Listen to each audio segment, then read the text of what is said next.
Elon Musk பற்ற வைத்த திரி. EVM மிஷினின் நம்பகத்தன்மையை கேள்வி கேட்கும் எதிர்க்கட்சிகள். சில ஆண்டுகளுக்கு முன்பு எந்த ஒரு தேர்தல் நடந்தாலும் அதன் முடிவுகள் வருவதற்கே நீண்ட நேரம் ஆகும். அதுவும் சட்டமன்ற தேர்தல் முடிவுகள் குறித்து முன்னணி நிலவரம் தெரிவதற்கே நீண்ட நேரம் ஆகிவிடும். அதுவும் நாடாளுமன்ற தேர்தல் முடிவுகள் என்றால் சொல்லவே தேவையில்லை. வாக்கு எண்ணிக்கை தொடங்கி மறுநாளே முடிவுகளை தேர்தல் ஆணையம் அறிவிக்கும். அடுத்த நாள் செய்தித்தாள்களை பார்த்துதான் நாம் முடிவுகளை அறிந்து கொள்ள முடியும். நாளடைவில் வளர்ந்து வந்த தொழில்நுட்பத்தின் காரணமாக இவிஎம் மிஷின் என்று அழைக்கப்படும் மின்னணு வாக்குப்பதிவு எந்திரத்தை இந்திய தேர்தல் ஆணையம் முதலாக கேரளாவில் 1982 ஆண்டு நடந்த பரூர் இடைத்தேர்தலின் போது சோதனை முயற்சியாக 50 ஓட்டுச்சாவடிகளில் பயன்படுத்தியது. பின்னர் 2004 ஆண்டு பொதுத் தேர்தலில் நாடு முழுவதும் 10,75,000 மின்னணு ஓட்டுப்பதிவு இயந்திரங்கள் பயன்படுத்தப்பட்டன. இவற்றை மத்திய அரசு நிறுவனங்களான பாரத் மின்னணு நிறுவனம், இந்திய மின்னணு கழகம் ஆகியவை தயாரித்து தேர்தல் ஆணையத்திற்கு வழங்கி வருகின்றன.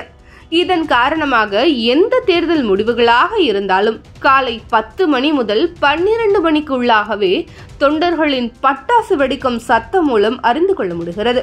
காரணம், காலை முதலே பெரும்பான்மை இடங்களில் முன்னணி ஏன் முடிவுகளே கூட தெரிந்து விடுகின்றன.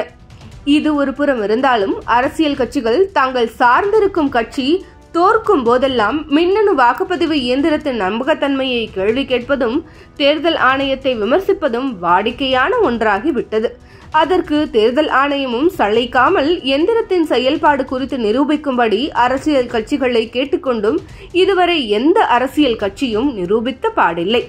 இது மாதிரியான குற்றச்சாட்டுகள் தேர்தல் நேரத்தில் எழுப்பப்படுவதும் பின்னர் அதை பற்றி மறந்து விடுவதும் வழக்கமாகிவிட்டது. இந்நிலையில் எலான் மஸ்க் தனது எக்ஸ் பதிவில் மனிதர்கள் அல்லது AI மூலம் ஹேக்கிங் அச்சுறுத்தல் இருப்பதால் மின்னணு வாக்குப்பதிவு எந்திரங்களை ஒழிக்க வேண்டும் என்று தெரிவித்திருந்தார். இந்த பதிவுக்கு முன்னாள் மத்திய தகவல் தொழில்நுட்பத்துறை இணையமைச்சர் ராஜீவ் சந்திரசேகர், இந்திய மின்னணு வாக்குப்பதிவு இயந்திரங்கள் மிகவும் பாதுகாப்பானவை, வெளிப்புறத்திலிருந்து ஹேக் செய்ய முடியாதவை என பதிலளித்தார். இதற்கு மீண்டும் பதிலளித்த மஸ்க், எதையுமே ஹேக் செய்யலாம் என ராஜீவ் சந்திரசேகருக்கு பதில் கொடுத்தார். இப்போது இந்த பிரச்சனையை கையில் எடுத்துள்ள இந்தியா கூட்டணியை சேர்ந்த ராகுல் காந்தி உள்ளிட்டவர்கள் தேர்தல் ஆணையம் மின்னணு இயந்திரத்தை ஆய்வு செய்ய அனுமதிப்பதில்லை என்றும் தேர்தல் ஆணையம் முறையாக செயல்படுவதில்லை என்றும் குற்றம் சாட்டியுள்ளனர். மேலும் எலான் மஸ்க் போன்ற தொழில்நுட்ப வல்லுநர்கள் கூறுவதை புறந்தள்ளிவிட முடியாது என்றும் கூறி வருகின்றனர்.